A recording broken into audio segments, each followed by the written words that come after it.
Hi everybody, you're listening to IECA's 40 Days of Love Devotionals. This is day 6.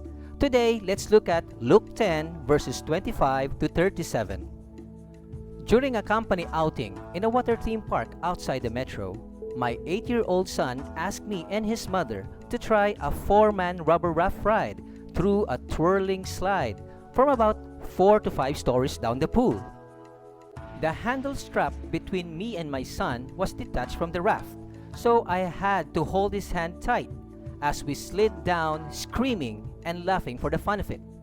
It's always a risk to love. The parable of the Good Samaritan teaches us 2 important values about love that Jesus wants us to meditate today and tomorrow.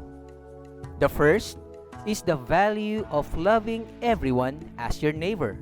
The second is the value of loving someone as your neighbor. Today, let's focus on the first value. Everyone means that there are no limits to the bounds of your love. But man limits his love because of 2 reasons. First, he limits his love because of differences. Why did Jesus make a Samaritan the unlikely hero of the story he told the Jews? The Jews hate the Samaritans as much as the Samaritans hate the Jews. In this parable, Jesus is telling us to have unlimited love even to our enemies. Love your enemies and pray for those who persecute you. Matthew 5 verse 44. Look at Luke chapter 10 verse 27. Love your neighbor as yourself. When Jesus said neighbor, he meant everyone.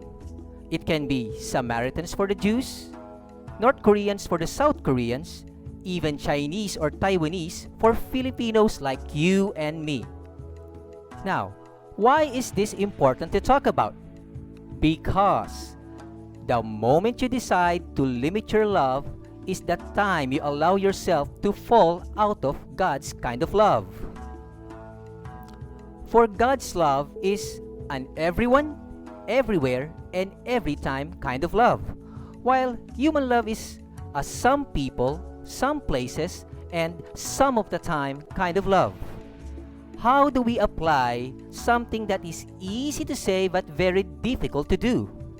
Always depend on God for the power to help you to love the way He does. Second reason, we limit our love because of fears. It was a risk to stop on the road to Jericho because of the robbers waiting for the ambush. I guess the priest and the temple assistant were both afraid to care for the injured man on that road. But the Samaritan took the risk because of compassion. He stopped to help the injured man, bandaged his wounds, placed him on his donkey, took him to an inn, and paid for his continued care. You may be experiencing deep hurt today, and you're afraid to love again. Of course, nobody wants to get hurt. But if you choose not to love, you would be hurting the people you chose not to love in ways you may not know of. No hurt will ever justify your refusal to love others. The one relationship you can truly count on is your relationship with God.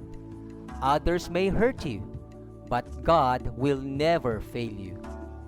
Lean on your relationship with God and He will help you with all your other relationships. Is there any person in your life today that you need to take the risk to love? Love may be terrifying for you today, but it's the only risk worth taking. Let no one be outside the bounds of your love. Love everyone as your neighbor. This has been day 6. Don't forget day 7 tomorrow. Until then, God bless.